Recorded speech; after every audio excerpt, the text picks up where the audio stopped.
Hello friends, welcome to my channel.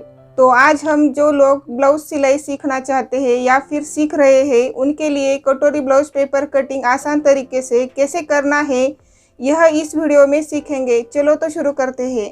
तो पहले हम इस ब्लाउज का माप लेके पेपर कटिंग करेंगे और फिर अस्तर कटिंग और फिर ब्लाउज कटिंग करेंगे। तो चलो तो हम शुरू करते हैं।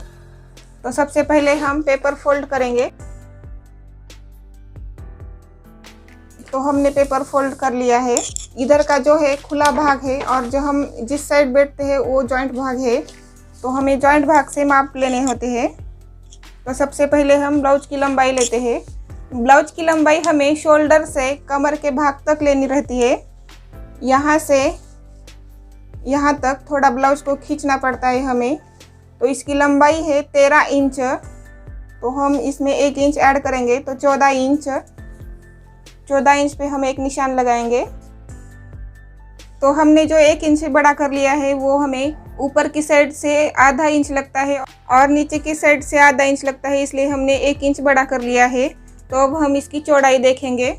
तो हमें चौड़ाई इस पहले हुक से जहाँ आर्म होल तक लेनी पड़ती है, जहाँ तक आर्म होल की सिलाई आती है वहाँ तक, यहाँ से यहाँ तक। तो ये हमारा ब्लाउज की चौड़ाई आ रही है 9 इंच।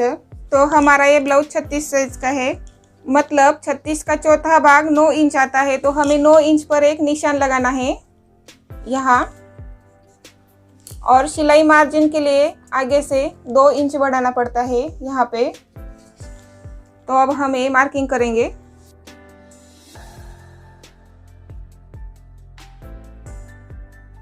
तो इसी पेपर में हमारे दोनों ही भाग तैयार होते हैं। ये हमारा भाग पीछे का है और ये हमारा भाग आगे का है।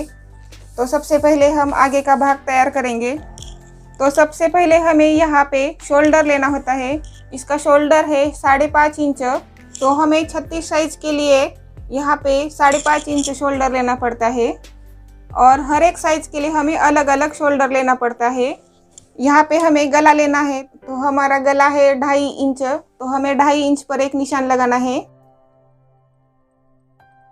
तो अब हमें यहाँ पे आर्म होल लेना है। तो ब्लाउज के ऊपर से हम आर्म होल लेंगे। आर्म होल हमें यहाँ से यहाँ तक लेना पड़ता है, जहाँ तक हमारी सिलाई रहती है वहाँ तक लेना पड़ता है, यहाँ से यहाँ तक। तो हमारा आर्म होल आ रहा है 6.5 इंच। तो हमें यहाँ पे 6.5 इंच पर एक निशान लगाना है। तो अब हम आर्म होल मार्किंग करेंगे। तो हमें आगे के आर्म होल के लिए 1 इंच तक गोलाकार देना पड़ता है यहाँ से ऐसे। तो अब हमें आगे का गला लेना है। ब्लाउज के ऊपर से हम आगे का गला लेंगे। हमें गला इस शोल्डर से पहले हुक तक लेना पड़ता है, यहाँ से यहाँ तक। तो हमारा आगे का गला है 6 इंच, यहाँ से यहाँ तक। तो इसमें हमें आधा इंच बढ़ाना पड़ता है, क्योंकि ऊपर से हमें सिलाई के लिए और नीचे से हमें सिलाई के लिए लगता है, इसलिए आधा इंच बढ़ाना पड़ता है। तो 6.5 पर हम एक निशान लगाएंगे।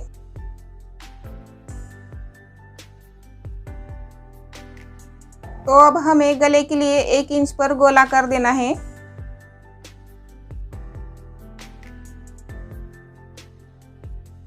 ये हमारी गले की बाजू है। तो गले के बाजू से हमें क्रॉस पट्टी लेनी पड़ती है। गले की बाजू से हमारी क्रॉस पट्टी है 3.5 इंच। वहाँ पर हमें एक निशान लगाना है और आर्म होल की तरफ से 2.5 इंच पर एक निशान लगाना है यहाँ पे। तो अब हम ब्लाउज पे देखेंगे क्रॉस पट्टी कहाँ होती है। हमारी क्रॉस पट्टी यहाँ होती है, ये 2 तरफ से। तो यहाँ पे हमारी क्रॉस पट्टी है 3 इंच की। तो हमने आधा इंच सिलाई मार्जिन सहित लिया है यहाँ पे, मतलब यहाँ से 3.5 इंच और यहाँ से 2.5 इंच पर हमने सिलाई मार्जिन सहित ली है। तो अब हम क्रॉस पट्टी मार्किंग करेंगे। अब हमें कटोरी निकालने के लिए क्रॉस पट्टी का हमें सेंटर निकालना होता है। तो हमारा क्रॉस पट्टी का सेंटर आ रहा है 5.5 इंच। तो हम 5.5 इंच पर एक निशान लगाएंगे यहाँ पे, और गले की साइड से यहाँ पे 1 इंच पे, और आर्म होल की तरफ से हमें 2 से 2.5 इंच पर एक निशान लगाना है यहाँ पे और यहाँ पे। तो अब हमें कटोरी को गोला कर देंगे यहाँ से, और यहाँ पे मिलाना है हमें, जहाँ पे हमने क्रॉस पट्टी का सेंटर लिया है वहाँ पे। तो कटोरी की गोलाई हमें यहाँ पे जो 2 निशान लगाए हैं वहाँ के बीच से आनी चाहिए।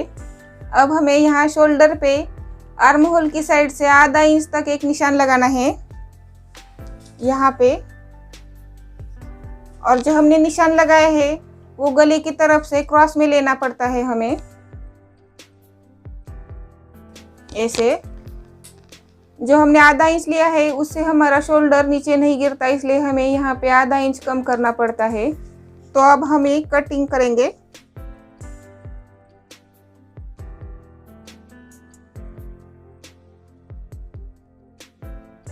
पहले हम आगे का आर्म होल कट करेंगे। अब हमें पीछे का आर्म होल बढ़ाना पड़ता है। तो हमारा ये भाग पीछे का है और ये आगे का है, तो यहाँ से हमें 1.5 इंच पर एक निशान लगाना है। यहाँ से हम पीछे के आर्म होल के लिए 1.5 इंच पर एक निशान लगाएंगे, और यहाँ से हमें गोलाई देनी है। अब हम ये कट करेंगे।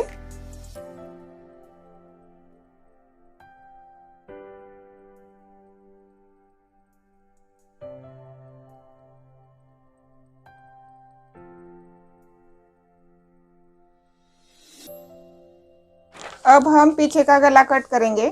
अब हमें यहाँ पे पीछे का गला लेना है, तो हम ब्लाउज के ऊपर से हम पीछे का गला लेंगे। पीछे का गला हमें शोल्डर से यहाँ तक लेना पड़ता है, ऐसे शोल्डर से यहाँ तक देखना है।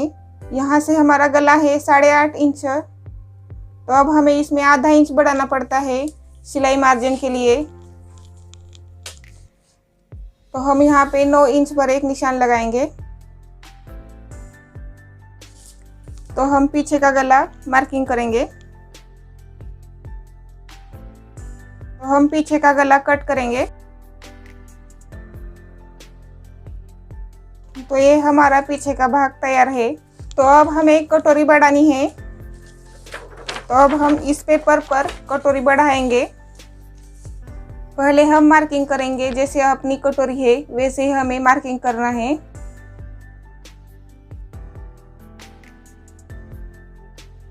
तो अब हम ये कटोरी निकालेंगे। तो ये जो साइड है हमारी वो गले की है। गले की साइड से हमें 1.5 इंच पर एक निशान लगाना है यहाँ पे, और दूसरी साइड से 1 इंच पर एक निशान लगाना है यहाँ पे। जो हमने निशान लगाए हैं वहाँ पे हमें मार्किंग करनी है, और गले की साइड से जहाँ तक हमने 1.5 इंच पर एक निशान लगाया है वहाँ तक मार्किंग करनी है, ऐसे। और हमें दूसरी साइड से जहाँ तक हमने 1 इंच तक निशान लगाया है वहाँ तक हमें गोलाई देनी है।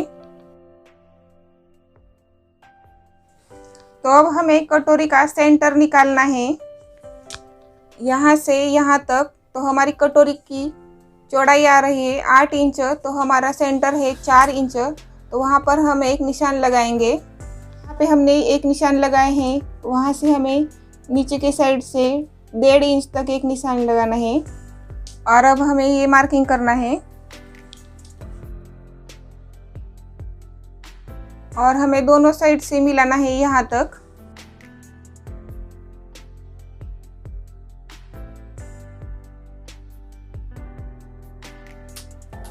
ये हमारी कटोरी तैयार है। तो अब हम कट करेंगे।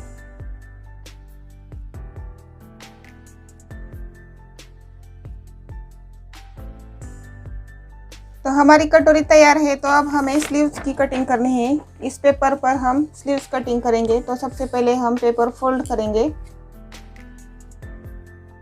और इधर की साइड से हमारा खुला भाग है, और हम जिस साइड से बैठे हैं वहाँ पे जॉइंट भाग है। तो जॉइंट भाग से हमें नाप लेना है। जॉइंट भाग से हमें इसकी लंबाई लेनी पड़ती है। तो हमें नाप के ब्लाउज के ऊपर से हमें स्लीव्स की लंबाई लेनी है। स्लीव्स की लंबाई हमें शोल्डर के पास से यहाँ तक लेनी पड़ती है, यहाँ से यहाँ तक। तो हमारी स्लीव्स की लंबाई है 6 इंच। तो हमें इसमें आधा इंच बढ़ाना पड़ता है। तो हम यहाँ पे 6.5 पे एक निशान लगाएंगे। तो अब हमें स्लीव्स की चौड़ाई लेनी है। हमारा आर्म होल है 6.5 इंच, वहाँ पे हमें एक निशान लगाना है यहाँ पे। और सिलाई मार्जिन के लिए 2.5 इंच बढ़ा कर लेना है। तो अब हम ये मार्किंग करेंगे।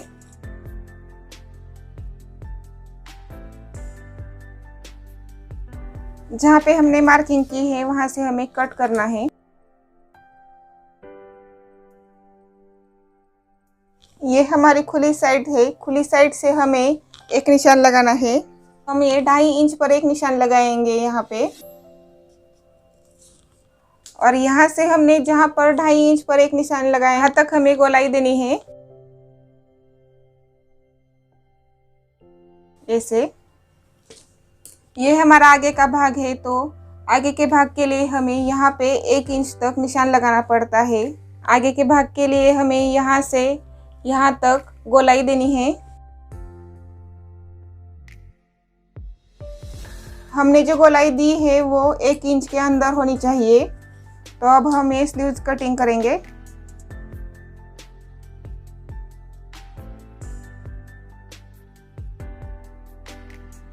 तो ये हमारी स्लीव्स तैयार है। ये पीछे का भाग है और ये आगे का। एक कटोरी है, एक क्रॉस पट्टी, एक स्लीव्स है। तो अब हमारी पेपर कटिंग तैयार है। तो हम अस्तर पे कटिंग करेंगे। सबसे पहले यहाँ पे हम स्लीव्स कटिंग करेंगे। तो अब हमें यहाँ मार्किंग करेंगे। तो हमारा यहाँ पे सेंटर है और इधर से और इस साइड से हमें थोड़ा थोड़ा सा कम पड़ रहा है। जब हम सिलाई करेंगे तब हमें यहाँ दूसरा कपड़ा जॉइंट करना पड़ता है। और यहाँ पर हमें कटोरी कट करनी है।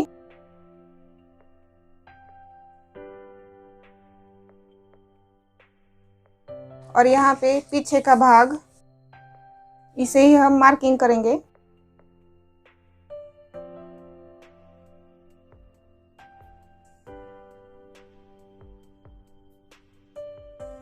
और यहाँ पे हम आगे का भाग कट करेंगे। यहाँ पे इसे ही हम मार्किंग करेंगे।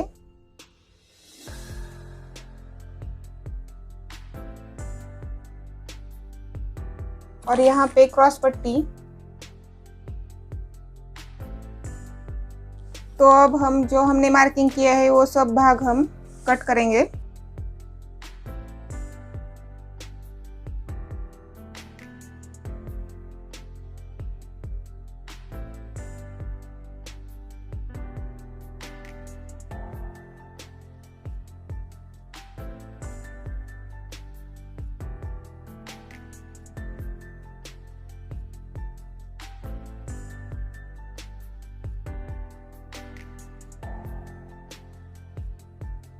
तो अब हमारी अस्तर कटिंग तैयार है।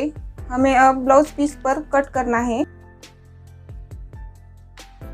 यहाँ पे स्लीव्स, ब्लाउज पीस पे कट करते वक्त हमें ब्लाउज पीस थोड़ा एक्स्ट्रा रखकर ही कट करना है, सिलाई करते समय हमें आसानी हो इसलिए। तो अब हम ये कटिंग करेंगे। यहाँ पर कटोरी, यहाँ पर पीछे की साइड,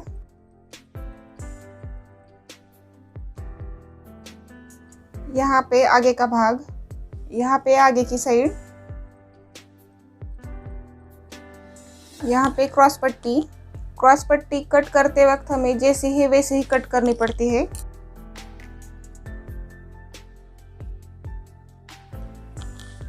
यहाँ पे हमारी कटोरी ब्लाउज की कटिंग तैयार है और इसका सिलाई का वीडियो नेक्स्ट वीडियो में देखेंगे। तो मेरा वीडियो आपको कैसा लगा वो मुझे कमेंट करके बताइए और मेरे चैनल को लाइक और सब्सक्राइब कीजिए। वीडियो देखने के लिए थैंक यू।